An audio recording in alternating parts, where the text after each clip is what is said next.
My idea of an ending for Super is not cool for cats. Hey guys, MasakoX here. Now, Dragon Ball Super is showing no signs of ending because firstly, it's profitable, secondly, it's profitable, and thirdly, none of the actors are dead yet. Hang in there, Masako Nozawa, you wonderful woman. Also, let's make it clear that I do not want Super to end. I'm loving the fact that Dragon Ball is hot property again. And if Super can continue their upward improvement curve, then all the better for it. If recent story arc lengths are anything to go by, then we're looking to at least over 100 episodes of Dragon Ball Super.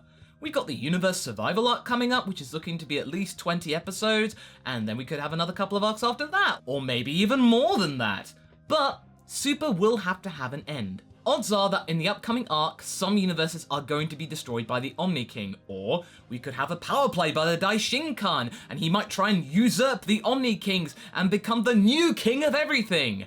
That would be a bit of an upset. Or maybe nothing will happen and all the consequential tension that's been built up throughout the entire arc will resolve in absolutely nothing. It's not been unheard of in Dragon Ball Super. It's happened once, it could happen again. So let's say that Universe 7 remains intact after proceedings. Where can you realistically go from there? You've experienced universal destruction, obliteration of alternate realities in the Goku Black arc, and you've become best bros with the man at the top. What do? Well, I personally believe that you can take all the action inward and really start to reflect on all the characters that you've introduced throughout the entire series. We can have some time to reflect and allow the key characters to have some soul searching going on if Super were to end. Or perhaps have a significant time skip that would then take Super past the end of Z and explore the 5 years between the end of Z and the beginning of GT. Almost like what Naruto Shippuden did to Naruto, like Dragon Ball Super, Beyond the End, or something like that. So how would you choose to end this section of Super?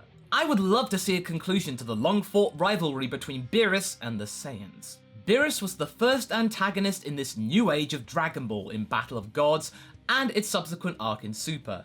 His introduction raised the stakes even further like many times before in Dragon Ball series past. We're gonna take on the man upstairs.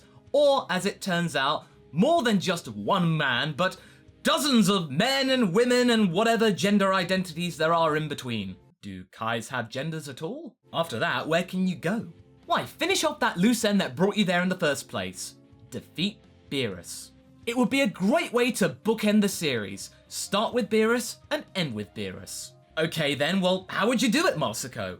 Well, remember all that chicanery with Planet Vegeta that I've mentioned in past discussions concerning Beerus? Well, all of that will come back to bite Beerus in the bum.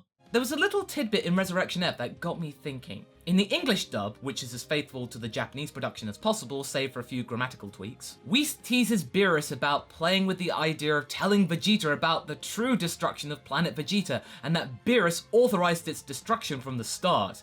To this, Beerus snaps and tells him to keep his mouth shut and to keep that under wraps. Oh, Beerus? You don't want Vegeta to know? Why, you scared? Especially after the fact that Whis has been telling Goku and Vegeta, the two strongest beings in Universe 7, to work together for the entire movie and its Super arc? The two beings that can access God Ki and turn Super Saiyan Blue? The two beings that, when fused, could take down a merged god? Time limits notwithstanding? Do we need to change your kitty litter there? I thought Beerus was so strong that he wouldn't give a damn about Vegeta and Goku's power, but apparently he does. Planet Vegeta still figures in our story decades after its destruction. You probably should have left that planet alone, eh, Beerus? And given Beerus's precarious situation, Whis is pretty remorseless. Now, I imagine that Whis isn't particularly thrilled with having such a lazy god of destruction to attend to. It's much more fun training these two mortals. Oh, what fun! Oh, they're so weak, but they could get so strong. Oh, I'm having the time of my life. Especially if one of them could give Beerus a run for his money. He's been craving it for oh so long. Oh, let him have it, I say. If he gets killed or undermined in the process, no problem. Vegeta could take over the role of God of Destruction. Whis may be a flamboyant and whimsical character, but he doesn't really have a traditional conscience. you can't really have one if you're going around destroying planets and murdering billions of people every day. It just wouldn't work. Mind you, they've not exactly been doing that lately, they've just been trying out Earth's food. Kind of slacking on the job, wouldn't you say? I'm sure that deep down it irritates Whis and his father, the Daishinkan, greatly that they're not doing what they're supposed to be doing, despite the great snacks. So let's say that the fact that Beerus authorized the destruction of Planet Vegeta were to be let slip during the next arc. Either Whis accidentally reveals it to Vegeta, or one of the other gods of destruction talks about, Beerus, good to see you, man! Oh, have you sorted out that Planet Vegeta problem? Oh, that was a riot, I tell ya! Oh, good times. Somehow, this news gets relayed to Vegeta. What would his reaction be? Well, firstly, shock because of the revelation that Frieza wasn't entirely to blame for his planet's destruction, frustration at the fact that the real person who authorized its destruction was under his very nose and he didn't spot it, and anger because that's what Vegeta's good at. Whis predicts this series of events in its entirety because he can read Goku and Vegeta like a book after the hours and weeks and months of training that he's had with them. He is a frightfully intelligent being. Vegeta would then confront Beerus and insist that they would have one last match to defend the Saiyan race once and for all. Beerus would reluctantly agree, not out of respect for Vegeta or Goku, but to ensure that his constant train of snacks is maintained. Vegeta would then regret his decision and internally panic about the upcoming fight. He wouldn't know what to do, but he wouldn't tell anyone else because pride and all that. Whis would then visit Vegeta either telepathically or in person to give him some insight to Beerus' character. Perhaps we can have a flashback to when Beerus and Whis first met and became the God of Destruction and his attendant. It would be a nice little interlude at the very least. After that, Whis would once again remind Vegeta to work together with Goku. Together, they could accomplish anything. And this is where it finally begins to click for Vegeta. They would fight for the fallen Saiyans. They would put their differences aside. Despite him being the prince of all Saiyans and he a low-class warrior, they are Saiyans through and through. They would then strike upon the idea of bringing Vegeta back in the form of Potara fusion, and then going to the Supreme Kai to ask for a set of Potara earrings. He would naturally give them a set because he trusts Goku and Vegeta completely. He is pretty naive like that despite his years. At last, the fight would begin. Vegeta would demand that Beerus fight at 100% power, and the god complies.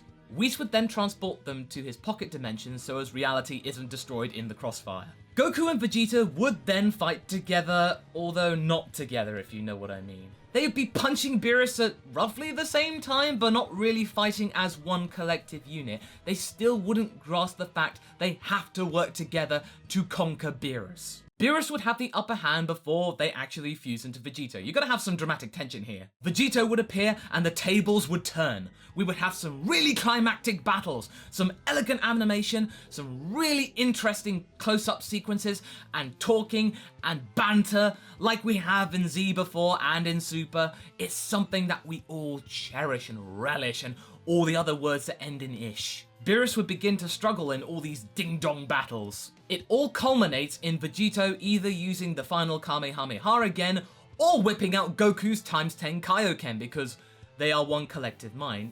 He would then sort of know it. But as a result, the massive power drain would cause Vegeta to defuse and Goku and Vegeta would return to their normal bodies. Beerus at this point though would be riled something dreadful. He would be completely berserk. He would be completely devoid of reason. He's in sheer ecstasy. He's fighting at full power and having a true fight that he's been longing for eons. He's finally got it. He's not gonna back down. Any sentiment he's had for Goku and Vegeta is now gone. We are seeing the unbound god of destruction. It looks like the pair are done for, but then Goku shouts out, "Vegeta, we have to work together. Fusion isn't working together. We have to do this ourselves. We are Saiyans, fighting for one true reason, our pride!" And here their auras would combine in a sort of symbiotic connection that the Super Saiyan Blue form has hidden within it for all this time, but they've not realized it. It would see Goku and Vegeta working perfectly in sync. Beerus would be frustrated and frantically trying to stomp out these impudent mortals. But to no avail. Whis can sense that Beerus is about to die and calls a halt to the proceedings, to save his own skin, of course. Beerus is completely wasted and the Saiyans fall out of their symbiotic connection. Vegeta walks over to Beerus and kneels down to him as if he's about to deal the final blow. Goku shouts out that if he kills Beerus, the Supreme Kai and Whis will die, or at least become dormant. That would make for a great cliffhanger. The next episode, Vegeta is about to kill Beerus, but he doesn't. He drops his fist and turns away, saying, "No." Beerus is confused as to why Vegeta wouldn't want to destroy him. It's been what he's wanted for decades, all his life even, but he's now giving up that opportunity. Why? Vegeta would then talk about how much he's changed since Planet Vegeta blew up. He is a wholly different person now. He is better for it. He has a new life now with his family. He has gotten his message across to Beerus that Saiyans are not to be underestimated, and that's good enough for the Prince of All Saiyans. The parting line that Vegeta delivers to Beerus before he leaves with Goku is this: "Learn from this, Lord Beerus. We Saiyans are not meant to be toyed with, but that doesn't mean we can't learn from our mistakes. Don't lose sight of that, or else you end up losing more than your fancy title." And then they're gone. Beerus would be left to lick his wounds in a mixture of surprise, satisfaction, and a sort of battle afterglow. So there we have it. A nice little tying up to the Super series. We got some kind of closure to Beerus and Whis' involvement in the series, the completion of Vegeta's emotional growth, the Saiyans finally working together, Beerus getting the fight that he's craved for, and the Z-Warriors realizing that they don't have to keep relying upon the gods, which they have been doing during Super. They can fight for themselves. Not only that, but it would fulfill one of Dragon Ball's core messages: to surpass limits and get stronger. So what do you guys think? Would you like to see that at the end of Super? Do you have your own idea for a final arc? Leave a comment below and let's get this discussion going. Anyway, I hope you enjoyed this video. Until the next one, be sure to like and subscribe. But until then, catch you later.